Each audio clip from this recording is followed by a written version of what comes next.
Now time for conclave number 2 અને એના માટે હું ઇન્વાઇટ કરીશ સૌથી પહેલાં તો નીલ પટેલ દેવ ગ્રુપ તરફથી પ્લીઝ વેલકમ. પછી ક્ષિતિજ પટેલ દેવ ગ્રુપ તરફથી પ્લીઝ વેલકમ. એમના સિવાય જયેશ પટેલ ડિરેક્ટર રાયરીત ગ્રુપ. એમના સિવાય ચિરાગ પટેલ ડિરેક્ટર બાંસરી ગ્રુપ અને એમની જોડે Pravin Vanjara founder SN infra solution. Please welcome.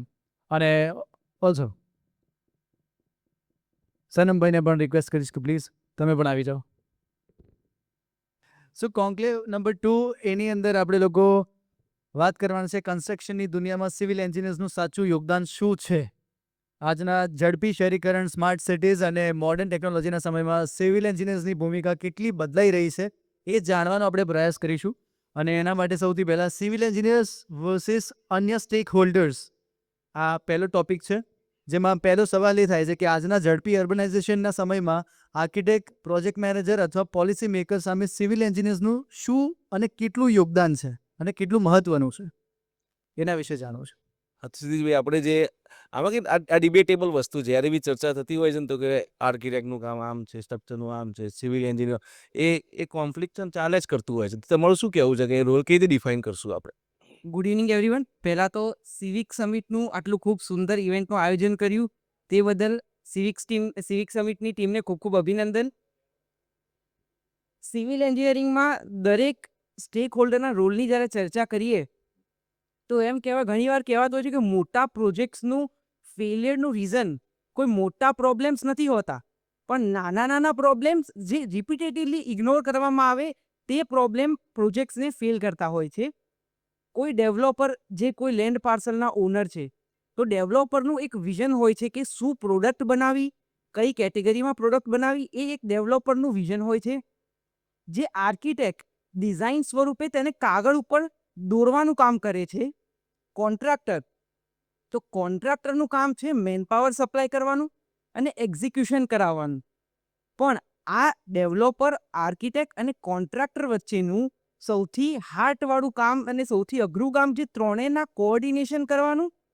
Highly qualified architect પાસેથી એના ડ્રોઈંગમાંથી ડિઝાઇનને સમજવી, અનસ્કિલ્ડ કદાચ જેને વાંચતા લખતા ન આવડતું હોય તેવા લેબરો પાસેથી કામ કઢાવવું, અને મર્સિડીઝ ગાડીમાં આવીને એસી કેબિનમાં બેસેલા હાઈલી ક્વોલિફાઈડ ડેવલપરને એ એક્ઝિક્યુશન કરીને એના વિઝન પ્રમાણે ડિલિવરી આપવી. આ એક ખૂબ અગત્યનું અને એમ કહી શકાય કે પિન ટુ પ્લેન સર્વિસ. એને નાનામાં નાના બાઇન્ડિંગ વાયરથી માંડીને 5 સ્ટાર ફિનિશિંગવાળા ઇટાલિયન માર્બલની પોલિશ કરવા સુધીનું તમામ નોલેજ એક સિવિલ એન્જિનિયરિંગ પાસે હોવું જોઈએ. તો આ સિવિલ એન્જિનિયરિંગનો એક કન્સ્ટ્રક્શનની અંદર ખૂબ મહત્વનો રોલ હોય છે. ઓકે, તો આ જ ક્વેશ્ચન નિર્ભય તમને કરીશ કે આ બંને જે રોલ છે, મતલબ બીજા કન્સલ્ટન્ટ અને સિવિલ એન્જિનિયર, આ બંનેને બિલકુલ અલગ ગણવામાં આવે છે, તો કેમ એવું એમ? સૌપ્રથમ આપનું ખૂબ ખૂબ આભાર આવો પ્લેટફોર્મ એક આપવા માટે.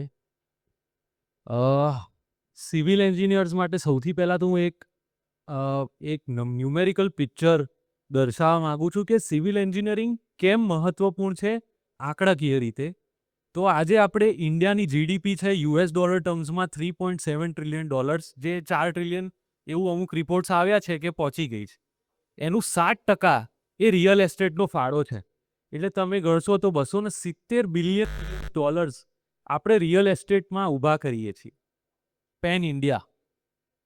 આ $200-250 બિલિયન જે મૂળભૂત રીતે જે કામ થઈ રહ્યું છે તેમાં સિવિલ એન્જિનિયર્સનો ફાળો છે. એટલે આપણી ઇન્ડિયાની જીડીપીમાં ને આ ગ્રોથ અચીવ કરવામાં જ સૌથી પહેલાં તો સિવિલ એન્જિનિયર્સનો ફાળો આવે છે. એટલે સિવિલ એન્જિનિયરિંગ કેમ મહત્વપૂર્ણ છે એનો જવાબ એક અહીંયા આપણને મળે છે.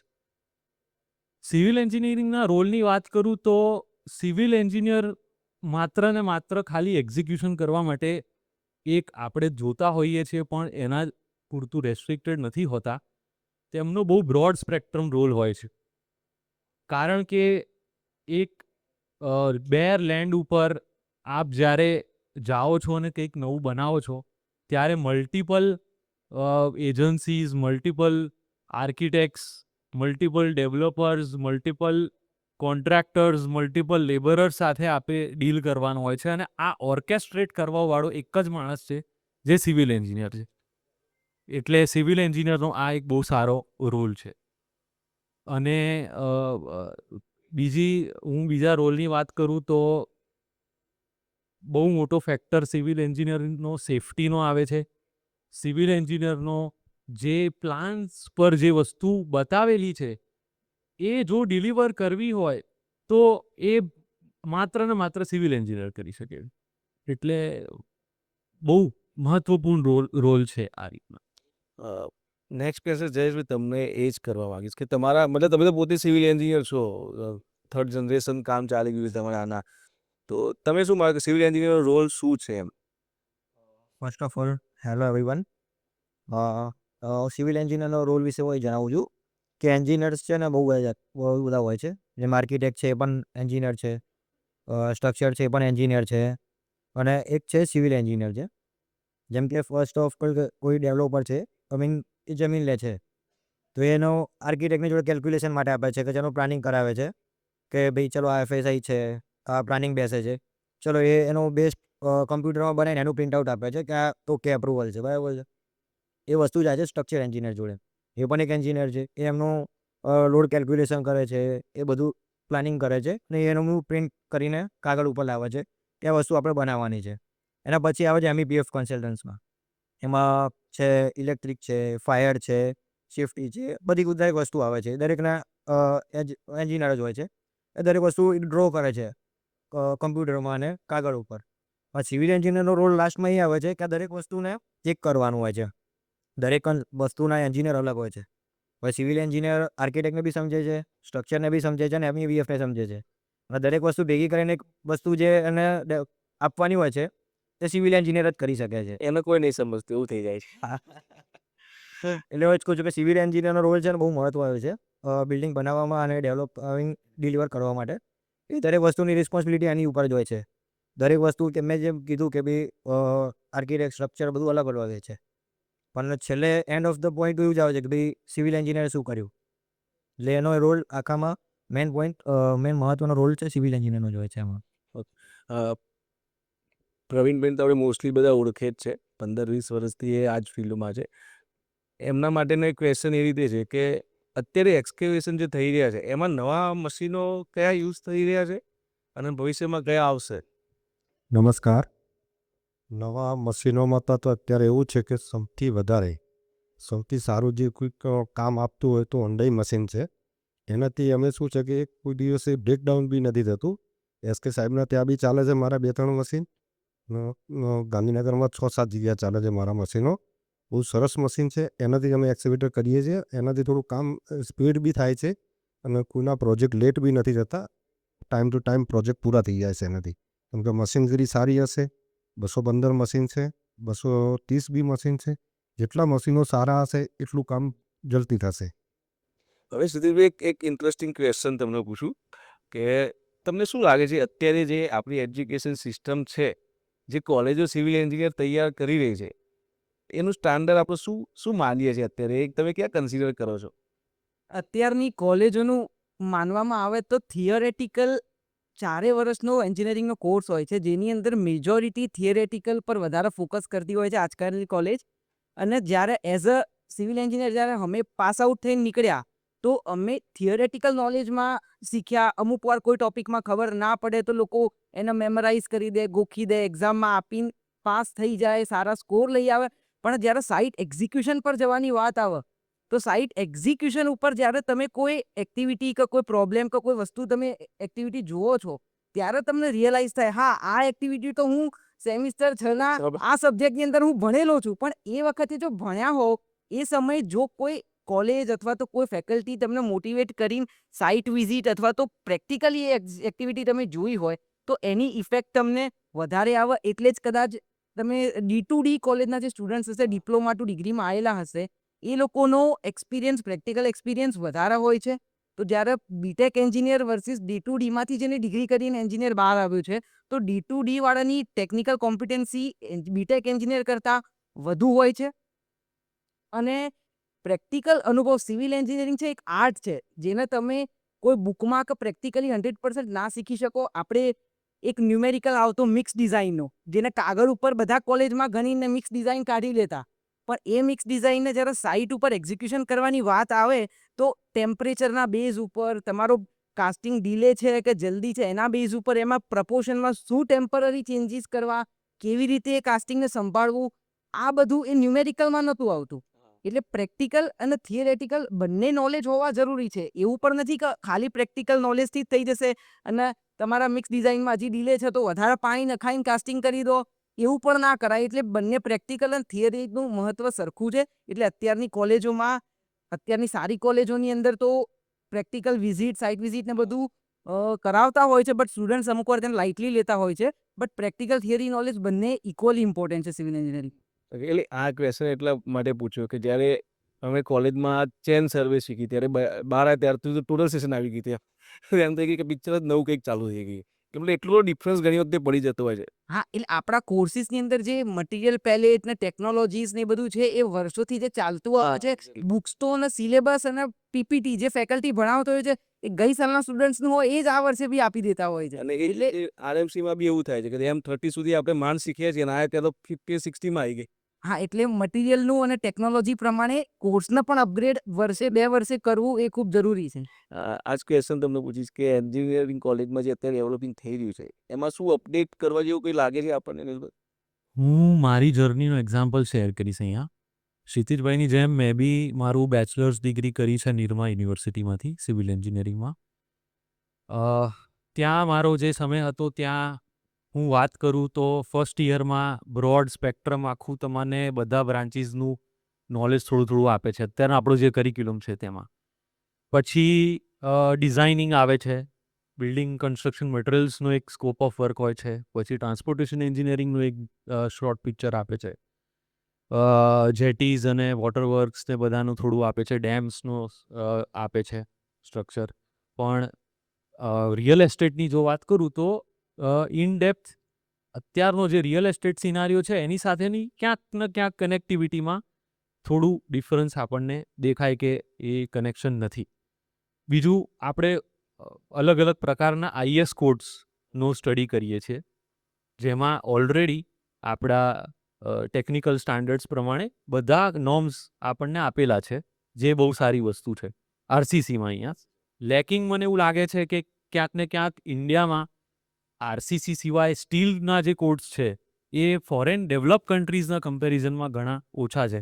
ઇવન હાઈરાઇઝ સ્ટ્રક્ચર્સમાં આપણે 30 સ્ટોરી સ્ટ્રક્ચર સુધી પહોંચ્યા છીએ, જ્યાં જેમ કીર્તિભાઈ વાત કરી કે જે કમ્પોઝિટ બિલ્ડિંગ છે જેના કારણે આપણે વધારે હાઈરાઇઝ સ્ટ્રક્ચર્સ બનાવી શકીએ છીએ કે જેમાં આપણે ડેડ લોડ ઓછો કરી અને કઈ રીતે બિલ્ડિંગને સ્વે લોડ્સ અને વિન્ડ લોડ્સને કાઉન્ટરેક્ટ કરી કઈ રીતે એને વધારે હાઇટ અચીવ કરી શકાય, તેની હજી as a educational system although we are very good, but એ ક્યાંક ને ક્યાંક હજુ આપણું લેકિંગ છે.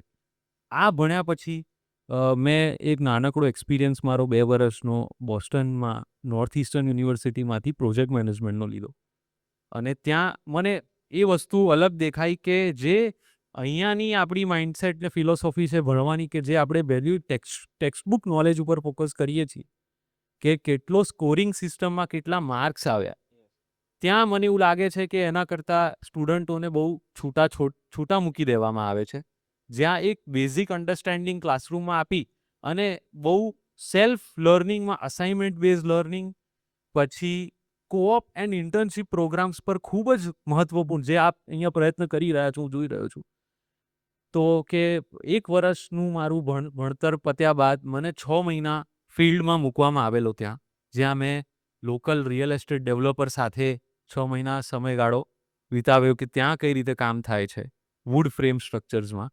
અને પછી 1 વર્ષ ફરીથી કોલેજ જઈ અને રિમેનિંગ કોર્સિસ પૂરા કર્યા. તો આ ક્યાંક ને ક્યાંક આટલું આપણે કંઈક સુધારી શકીએ છીએ. No doubt as a Indian education system જ્યારે બહાર જઈએ ત્યારે we are very smart mathematically as well. Our engineers are top performing engineers in US and foreign countries. But ક્યાંક ને ક્યાંક આ એક લેકિંગ છે કે જે આપણે સુધારી શકીએ છીએ. એટલે આ આ જ વાતને આગળ વધારીને એવું કહીશ કે જે કોલેજમાં હવે લાસ્ટ ટાઈમ એ લોકો પ્રેક્ટિકલ ટ્રેનિંગ માટે જ આપતા હોવ તો અમે 3 કોલેજો જોડે MOU કર્યા છે કે એમની ટોટલ બેચ આપણા ત્યાં લાઈવ ટ્રેનિંગ માટે જ આવશે. તો અત્યારે કોલેજો પોતે બી આ રીતે આગળ કામ કરી રહી છે. એક ક્વેશ્ચન પ્રવીણભાઈ તમને કહી જેમ આપણે એક્સકેવેશનની બી વાત કરી તો અત્યારે ડાયાફ્રામ વોલમાં બી નવી નવી ટેકનોલોજી આવી રહી છે. તો અત્યારે લેટેસ્ટ મશીન એવા કયા યુઝ થઈ રહ્યા છે ડાયાફ્રામ? એક્સેવેશનમાં બી એવું છે કે જ્યારે બિલ્ડર સાઇટ મૂકે છે સ્ટાર્ટ કરે છે ત્યારે પહેલું કામ અમારું હોય છે એક્સેવેટરનું. જ્યારે એક્સેવેટર ત્યાં જગ્યા નથી ત્યાં ડાયાફ્રામ વોલ કરવી પડે છે ત્યાં બી પહેલું કામ અમારું જ હોય છે. મારી ટીમ મારા એન્જિનિયર છે એ જ્યારે જમીનની અંદર 17 મીટર કે 18 મીટર ઊંડા જઈ એની ક્વોન્ટિટી કે ભાઈ આમાં 30 ક્યુબિક કોન્ક્રીટ જશે અગર એમાં 27 ગયું તો એ આખો દિવસ જ વિચારે છે. પ્રોજેક્ટ મેનેજર છે મારો, એમાં 27 કેમ ગયું, ક્યાં તકલીફ ક્યાં છે. વધારે ગયું તો એને ખબર હોય તકલીફ ક્યાં છે. તો એન્જિનિયર એક એવી વસ્તુ છે, હું તો એન્જિનિયર નથી બન્યો, મારા જોડે એન્જિનિયર છે, જમીનની અંદર જઈને જોઈ શકે છે કે આમાં કોન્ક્રીટ આટલું ગયું તો તકલીફ શું છે. એક એક ક્યુબિકનું એ ગણતરી રાખે છે. કામ અમે કરીએ છીએ, ક્લાયન્ટના પૈસા છે, બિલ્ડરના પૈસા છે, પણ અમે એટલું જ ધ્યાન રાખીએ છીએ વધારે બી ના જવું જોઈએ અને ઓછું બી ના જવું જોઈએ. અને અત્યારે જે નવી ટેકનોલોજી છે તો મશીનો તો આ કંપનીના બહુ જ છે, પણ જે અમે કાસા મશીનથી જે એની ફિનિશિંગ આપીએ છીએ અમે કાસા મશીનથી જે કામ થાય છે, કાસા મશીનથી જે અમને ફિનિશિંગ મળે છે, તમારે પ્લાસ્ટર કરવાની બી જરૂર નથી પડતી. મેં ગાંધીનગરમાં 3-4 પ્રોજેક્ટ કર્યા છે, અમદાવાદમાં બી કર્યા છે, ઘણા બધા ગ્રુપના કામ કર્યા છે. મેં ગાંધીનગરમાં સ્વાગતનું કામ કર્યું છે. હું નવો જ હતો આમાં તો બી સ્વાગતવાળાએ મને કામ આપ્યું હતું અને પછી મારું કામ જોયું ત્યાં. ખરેખર મારી ટીમ એટલી સારી છે કે 0-0 તમને કામ આપે છે. એટલે નવા ટેકનોલોજીમાં આ એક જ છે કે કાસા ગ્રાન્ડા મશીન થોડું કોસ્ટલી છે, પણ એ મશીનની ફિનિશિંગ જે એનું ડીવોલનું ફિનિશિંગ નીકળે છે બહુ સારું નીકળે છે. હવે સિદ્ધિ એક એવો ક્વેશ્ચન લઈશ કે કેવું છે કે એન્જિનિયર પોતાની પ્રાઇવેટ પ્રેક્ટિસ કરે છે, ડૉક્ટર પોતાની પ્રાઇવેટ પ્રેક્ટિસ કરે છે, તો સારું એન્જિનિયરમાં એવું થાય છે કે એક સાઈડ ઉપર જઈએ ને તો સાંજ સુધી ત્યાંથી નીકળાતું જ નથી. તો એ સિવિલ એન્જિનિયર માટે એવા કોઈ સ્કોપ છે કે જે એઝ એ એન્ટરપ્રેન્યોર બી આગળ વધી શકે કે પછી એમાં સાઈડ ઉપર જ કરવાનું બધું? ના, સિવિલ એન્જિનિયરિંગમાં બી મલ્ટિપલ ઓપ્શન્સ, કેરિયર ઓપ્શન્સ ઘણા બધા હોય છે. અત્યારે આજકાલ નવા માસ્ટર કોર્સીસ જેમ airport engineering, harbour engineering, yes yes. પછી એ ટાઈપના માસ્ટર કોર્સીસ છે કે જે સ્પેસિફિક પર્પઝ માટે તમે ભણેલા હો તો એના પણ જોબ સ્કોપ સારા છે. એમાં પણ તમે કન્સલ્ટિંગની સર્વિસીસ ખૂબ સારી છે. તમે PMC થી માંડીને કન્સલ્ટન્ટમાં બી ઘણા ટાઈપના EC થી માંડીને GMCના કન્સલ્ટન્ટથી માંડીને તમે લેબ ટેસ્ટ ને ક્વોલિટી QA QC પછી PM MEP એન્જિનિયર એ બધી ટાઈપના career options civil engineering related ઘણા બધા ઓપ્શન્સ ખુલ્લા છે. અને જોબમાં પણ કેવું છે અત્યારે કોઈ કંપનીમાં જો આપ જોડાયેલા હોવ તો તમે જો 3 વર્ષ 4 વર્ષ ડેડિકેશન અને ડિસિપ્લિનથી જો ત્યાં કામ કરશો, કોઈ ડેવલપર અથવા સ્ટેક હોલ્ડરને તમારા ઉપર ટ્રસ્ટ આવશે તો એમાં પણ તમારા કેરિયરના ખૂબ સારી ઓપોર્ચ્યુનિટી હોય છે. પણ કન્ડિશન એક કે ડિસિપ્લિનથી લોંગ ટર્મ કમિટમેન્ટ હોવું જરૂરી છે. આ જ ક્વેશ્ચન નીલભાઈ તમને હું રિપીટ કરીશ. એટલે હવે તો અમારા માટે ચાન્સ જોઈ રહ્યા છે કે મેક્સિમમ કયા ચાન્સ અમારા માટે ઓપન થઈ શકે છે. બહુ જ બધા ઓપ્શન્સ છે. ફરીથી મારો એક્સપિરિયન્સ શેર કરીશ. એક વર્ષ મેં ત્યાં મિલ ક્રીક રેસિડેન્શિયલ ટ્રસ્ટ કરીને ફર્મ છે, નેશનલ ડેવલપર છે યુએસએના, એમના જોડે એઝ અ પ્રોજેક્ટ એન્જિનિયર હું ખુદ જોડાવેલો. ત્યાં અમારી ઇન્ટરનલ કન્સ્ટ્રક્શન મેનેજમેન્ટ ટીમ સાથેના સાથે ડેવલપર પોતે બહુ બધા કન્સલ્ટન્ટ્સ હાયર કરે છે. તો જેમાં કયા પ્રકારના કન્સલ્ટન્ટ? તો સેફ્ટી કન્સલ્ટન્ટ આવે સૌથી પહેલાં. એવરી ફ્રાઈડે એક સેફ્ટી કન્સલ્ટન્ટ આવીને પ્રોજેક્ટ વિઝિટ કરી જાય, જે પોટેન્શિયલ સેફ્ટી હેઝર્ડ્સ છે સાઇટ ઉપર. ક્યાં કોઈ માણસ ટ્રીપ થઈ શકે છે, ક્યાં કોક સળીઓ કોકને વાગી શકે છે, હેલ્મેટ પહેરી છે કે નથી પહેરી, સેફ્ટી બેલ્ટ લગાવેલા છે કે નથી લગાવેલા, તેનો એક ડ્યુ ડિલિજન્સ રિપોર્ટ તૈયાર થાય અને તે report owners team, construction management team, chief technological officer બધાને એની કોપી મળે. એટલે તમારી સાઇટ પર સેફ્ટીના રિગાર્ડિંગ, શું થઈ રહ્યું છે એ રિપોર્ટ એક કન્સલ્ટન્ટ આપે, એ જે પોતે એક સિવિલ એન્જિનિયર હોય, જે એક સેફટી એંગલથી જોતા હોય તે. એવી જ રીતના મને ત્યાં એક ઓડિયો કન્સલ્ટન્ટ મળેલા જે ખુદ સિવિલ એન્જિનિયર હતા, અને એમનું કામ એટલું કે જે વુડ ફ્રેમ થઈ રહી છે ત્યાં કન્સ્ટ્રક્શન ટેકનોલોજીમાં વુડ ફ્રેમ પછી ઇન્સ્યુલેશન આવે, એના ઉપર જીપ્સમ શીટ આવે, તો જે ઇન્સ્યુલેશન થઈ રહ્યા છે તે તમારા એક્સટર્નલ સાઉન્ડને એઝ અ બેરિયર એક્ટ કરશે કે નહીં કરે તેનો રિપોર્ટ જનરેટ કરે. જે વુડ ફ્રેમ હોય તેના અલગ કન્સલ્ટન્ટ આવે, a wood frame properly anchor down થયેલી છે, તેના જે આપણે જે કોલમ જે આપણા માટે એક્ટ કરે છે ત્યાં જેના જે લોગ્સ છે એ લોગ બરાબર સાઇઝીસના અને ગ્રેડ્સના છે કે નહીં. એટલે એ આખી એક ઇકોસિસ્ટમ આપણા માટે મને લાગે છે કે ગવર્મેન્ટમાં અત્યારે સ્ટાર્ટ થઈ રહી છે, કે જ્યાં એક તમે ઓડિટ રિપોર્ટ્સ અને ક્વોલિટી રિપોર્ટ્સ ઉપર ફોકસ કરી તમે as a consultant services offer કરી શકો છો, જેમાં તમે એક્સપર્ટીઝ કોઈ પર્ટિક્યુલર નીશ ઇન્ડસ્ટ્રીમાં બનાવો. સિવિલમાં બી કે તમે સ્ટ્રક્ચરમાં જવા માગો છો, કે ફિનિશિંગ સાઇડ જવા માગો છો, કે રોડ સાઇડ જવા માગો છો, એમાં જો તમે એક પર્સનલ બ્રાન્ડ ક્રિએટ કરો તો તમે as a consultant services offer કરી શકો છો, જ્યાં ડેવલપરને ખૂબ લાભ થઈ શકે એમ છે, જે કદાચ આપણી ઇન્ડસ્ટ્રીમાં હજુ આ એટલી ટ્રેન્ડમાં નથી વસ્તુ, કે આપણે એઝ અ કન્સલ્ટન્ટને હાયર કરીએ જે કોઈ પર્ટિક્યુલર ફિલ્ડમાં બહુ નોલેજેબલ હોય, અને એમના જોડેથી આપણા પ્રોજેક્ટના કોન્સ્ટન્ટ ઇનપુટ્સ લઈ શકીએ છીએ. બીજો મને બહુ મોટો સ્કોપ દેખાય છે પીએમસીમાં જ, કે અત્યાર સુધી મેં બંને બાજુ જેમ જોયું તો અહીંયા પીએમસીનો રોલ બધું સંભાળી લેવાનો એક બ્રોડ રોલ છે. જ્યારે જોવા જઈએ તો પીએમસીમાં બી જે ફોરેન કન્ટ્રીઝમાં જે આખી ઇન્ડસ્ટ્રી છે, તો અલગ અલગ ઇન્ડસ્ટ્રીના બી પીએમસી અલગ અલગ છે. તો હેલ્થકેરનું સેટઅપ કરવાવાળા પીએમસી અલગ છે, રિયલ એસ્ટેટમાં મલ્ટી ફેમિલી જે રેસિડેન્શિયલ પ્રોજેક્ટ્સ કરવાવાળા પીએમસી અલગ છે, કોમર્શિયલ પ્રોજેક્ટ્સ કરવાવાળા પીએમસી અલગ છે, એમનો રોલ અલગ છે. ધારો કે તમને ઉદાહરણ આપું તો સીએમ એટ રિસ્ક કરીને એક મોડલ છે, કન્સ્ટ્રક્શન મેનેજમેન્ટ એટ રિસ્ક. તો એમાં જે કોન્ટ્રાક્ટ્સ બને છે તેમાં કન્સ્ટ્રક્શન મેનેજર્સની પોતાની અંદર એક મિનિમમ થ્રેશોલ્ડ વેલ્યુ નખાઈ જાય છે, કે જેમાં કેટલા સ્કોપ ઓફ વર્ક અને કેટલા બજેટ આઇટમની અંદર એમને ડિલિવર કરીને આપવું.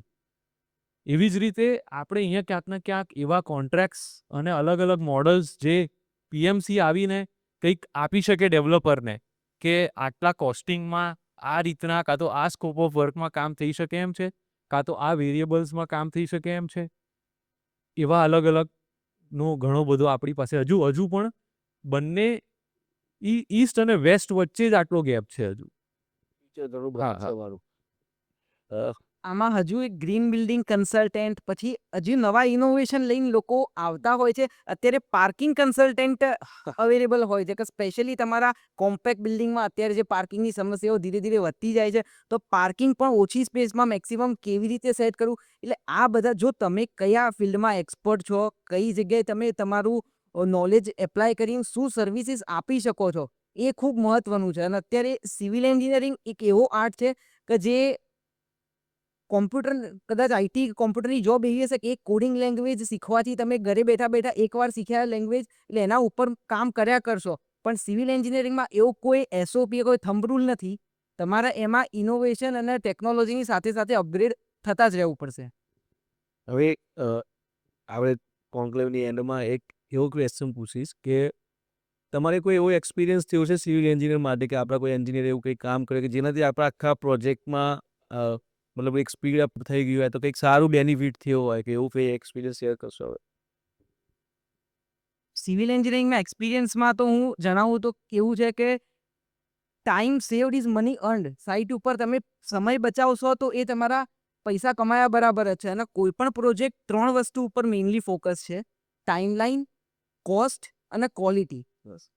કોઈ તમે ફોર એક્ઝામ્પલ એક સાઇટ ઉપર ટેકનિકલ એન્જિનિયર, સિવિલ એન્જિનિયર છે, અને બીજા ઉપર નોન સિવિલ એન્જિનિયર કોઈ કામ કરી રહ્યો છે, તો જો ચણતરમાં પણ દાખલા તરીકે લાઇન લેન્થ નથી મળતી, તો એક ભૂલને કવર કરવા માટે એને પ્લાસ્ટર વધારે ચડાવવું પડશે.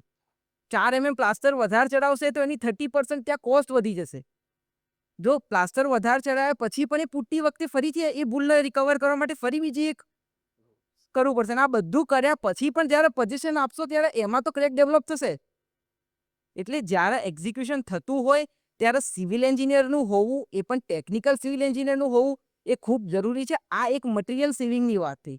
ટાઈમ સેવિંગની વાત કરીએ તો સિવિલ એન્જિનિયરને પ્રોજેક્ટ જે અત્યારે સ્ટેજ ઉપર છે એનાથી 2 મહિના પછીનું વિઝન એને માઇન્ડમાં લઈને ચાલવું પડતું હોય.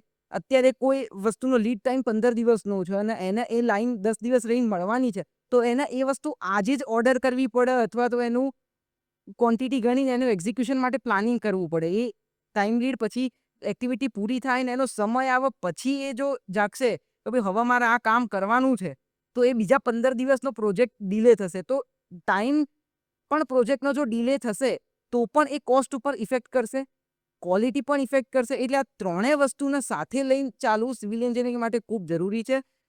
દાખલા તરીકે એક નાની વાત કરીએ તો બૂમ બેરિયરની ડિઝાઇન. તો ડેવલપરને ખબર છે કે બૂમ બેરિયર આપણે આપવાનું છે. આર્કિટેક્ટે કહી દીધું કે આ લોકેશન છે, આ લાઇન લેન્થ છે, આ હાઇટ ઉપર તમારે બૂમ બેરિયર આપવાનું છે. પણ આર્કિટેક્ટના ડ્રોઈંગ્સમાં અમુક લેવલ પછીની ડિટેલ્સ નથી હોતી. તમારા એન્જિનિયર જો એક્ઝિક્યુશન કરતી વખતે ત્યાં લાઇટનું કનેક્શન જ આપવાનું રહી ગયું, તો ફરી પછી પાઇપ દોડાવવાની, જરી પાડવાની, આ બધા રિપીટેટિવ ટાસ્કમાં પણ પૈસા પણ બગડે છે, સમય પણ બગડે છે અને ક્વોલિટી પણ કોમ્પ્રોમાઇઝ થાય છે. એટલે સિવિલ એન્જિનિયરનું સાઇટ ઉપર હોવું એ ખૂબ જરૂરી છે. અને અત્યારે આજકાલ બધા એવું સમાચારમાં ને એમ બધા સાંભળતા હોય છે કે આર્ટિફિશિયલ ઇન્ટેલિજન્સ આવશે એટલે આઈટીની જોબ્સ જતી રહેશે, રોબોટિક્સ જેમ ડેવલપ થશે મેન્યુફેક્ચર સેક્ટરની જોબ જતી રહેશે. તો એમાં મારું એવું અંગત માનવું છે કે technology never replaces engineer, it enforce engineer. એ તમને એન્ફોર્સ કરશે તમારા કામને. બટ કન્ડિશન ઇઝ કે જેમ 18મી સદીમાં ઇન્ડસ્ટ્રીયલ રિવોલ્યુશન હતું એમ આજે 21મી સદીમાં ટેકનોલોજીકલ રેવોલ્યુશન છે. પણ તમારે જોબ તો જ રિસ્કમાં છે જો તમે ટેકનોલોજી અને સમય સાથે અપગ્રેડ સમયસર નથી થતા. હા, તો તમારી જોબ જવાની શક્યતાઓ ખરી, પણ તમારે સમય સાથે કોપઅપ અત્યારે રહેવું પડશે આ ટેકનોલોજીમાં. લાસ્ટ ક્વેશ્ચન ઇલ્વી હું તમને કરીશ કે જે આવનારી પેઢી છે સિવિલ એન્જિનિયરિંગ એમના માટે કોઈ આપણે મેસેજ છે કે ભાઈ શેના માટે પ્રિપેર રહેવું, શું ધ્યાન રાખવું? મારી દ્રષ્ટિએ આજના જમાનામાં સિવિલ એન્જિનિયર એ મોસ્ટ સ્ટેબલ જોબ બનશે એવું મને લાગે છે. આઈટી ઇન્ડસ્ટ્રીની વાત કરું તો જેમ એલએલએમ્સ આવ્યા પછી, લાર્જ લેંગ્વેજ મોડલ્સના આવ્યા પછી હવે આગળનો જે ફ્યુચર છે એજન્ટિક એઆઈ અને રોબોટિક એઆઈ તરફ જઈ રહ્યો છે. તેમાં અત્યારે બહુ જ ડિસ્રપ્શન જે ચાલી રહ્યું છે તમારા સર્ચિસમાં ઓલરેડી ડિસ્રપ્શન દેખાઈ રહ્યું છે, જે ચેટ જીપીટી અને બધું આવ્યું છે એના પછી. એ આવ્યાથી ખૂબ ફાયદા એ થયા છે કે નોલેજ અને ઇન્ફોર્મેશન જે શોધવા માટે વર્ષો વીતી જતા એ 5 મિનિટમાં તમારી સામે આવી જાય છે. પણ સિવિલ એન્જિનિયરનો રોલ એવો છે કે નોલેજ આવશે તમારી સામે, પણ જે વસ્તુ આપણે ઇન્ડસ્ટ્રીમાં કામ કરી રહ્યા છે હજુ બી ફિઝિકલ હેન્ડ્સ ઉપર કામ થઈ રહ્યું છે. સો એક ઇન્ટરપ્ટ એક એડ કરીશ કે સિવિલ એન્જિનિયરિંગ ટેકમાં બી મતલબ એ ટેકનોલોજી બી જેમ કે ડ્રોન છે, બીમ છે કે કેવી રીતે યુઝ કરી શકીએ એ બી એક આપણે નોલેજ આપી શકીએ તો બેટર. આપી શકીશું. એટલે બહુ બધા એવન્યુઝ છે નવા ટેકનોલોજીને આપણી ઇન્ડસ્ટ્રીમાં ઇન્ટિગ્રેટ કરવાના, જે હજુ આપણી ઇન્ડસ્ટ્રી ઘણી પાછળ છે બીજી ઇન્ડસ્ટ્રી કરતાં. પણ એનાથી સિવિલ એન્જિનિયરિંગના જોબ પ્રોફાઇલ કે એના રોલ ઉપર કશો જ બી 1% બી કોઈ કહેવાય કે ડેમેજ નથી. એનું કારણ એ છે કે અલ્ટિમેટલી ઇન્ફોર્મેશન મળશે, પણ એક્ઝિક્યુશન તો માણસોના હાથથી જ થવાનું છે. હજુ બી આપણે ત્યાં નથી પહોંચ્યા કે રોબોટ્સથી એક્ઝિક્યુશન થશે. સો સિવિલ એન્જિનિયરિંગ અને આપણી રિયલ એસ્ટેટ ફિલ્ડ જ એક એવી ફિલ્ડ છે કે જે હજુ બી કોઈ પ્રકારના નવા ટેકનોલોજીથી ઇરિપ્લેસેબલ છે. હા, પ્રોડક્ટિવિટી વધારશે ટેકનોલોજી. સો યંગ જનરેશન માટે આ એક ફિલ્ડ હજુ બી સારી ફિલ્ડ છે.